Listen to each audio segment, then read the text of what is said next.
Before this race began, the world held its breath. Olympic champion Keely Hodgkinson versus world champion Mary Moraa, two queens, one track, and only one would leave with the final word.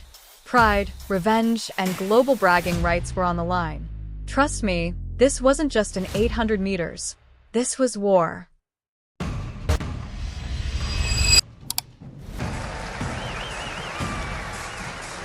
Well, let's just have a look at Keely Hodgkinson. You saw Keely stretching out. You may have noticed some heavy strapping. There's nothing wrong with her legs, but she had a bit of a fall in training last week. I think it was Saturday or Sunday last weekend, and she really cut her knees up. Hasn't caused any damage, but she's had a bit of a scare there, but we're told she says, I'm okay, I'm good to go. She's asked for 55.5 pace through 400 meters, which is pretty much what you would need to do if you were going to certainly run under 154. If you're going to get close to the world record, that's got to be some ask, surely. The meeting record, 154.97. Keely's personal best, 154.33 in Stockholm. It'll be Paris Peoples on the outside who's got the task to try and get them maybe even as far as 600 meters. She can do that. She's done it in racing before, but Keely has not started particularly quickly here. In fact, it started very, very slowly indeed, and is just slotting in behind everybody else, and has just let the pacemaker go. And I just wonder whether those strap legs you can see there have meant that she's decided the fast times are not for today. I'm just going to come to Eugene and just win this, because the pacemaker is away and gone. No, the pacemaker's gone way too quickly. I saw Keely at 200 around 27 seconds. The pacemaker's 20 metres in the lead. I mean, she's going to go through in 53, 54 or something. She holds this form, and I think the rest of the pack having to maintain will judge their own pace. Go through there. There you go, 53.5. Ridiculously quick. It's 2 seconds too fast. That's a shame.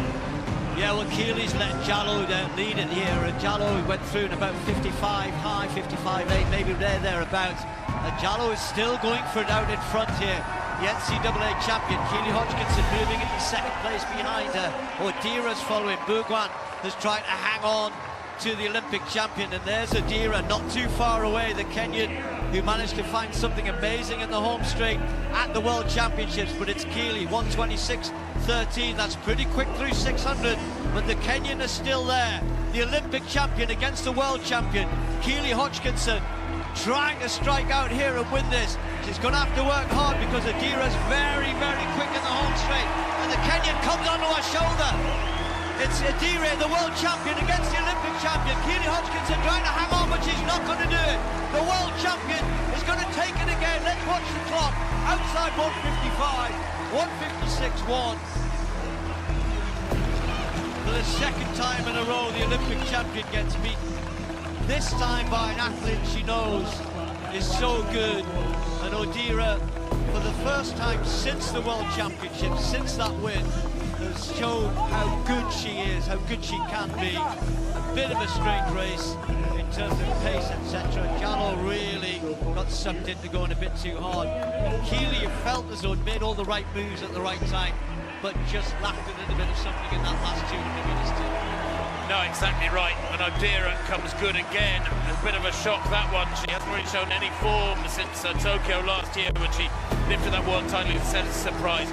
Pair of them way ahead of the rest of the pack. That underlines to some degree the quality of the running there over the final 200. The pacemaking was some of the worst I've ever seen, I think. 2 seconds too fast over 400 in an 800 is staggering misjudgment. But, well, we all make mistakes. We're all human. Hodgkinson, I don't know. She's had a funny old season, Steve. She's concentrated so hard on the 400s and then had that twinge at the UK Championships a couple of weeks. What? A finish. If you thought that was intense, trust me, you haven't seen everything yet. Sprint Fury brings you the fastest finishes, biggest rivalries, and the most unforgettable races every single day. Hit follow, and don't miss the next battle on the track. See you in the next episode.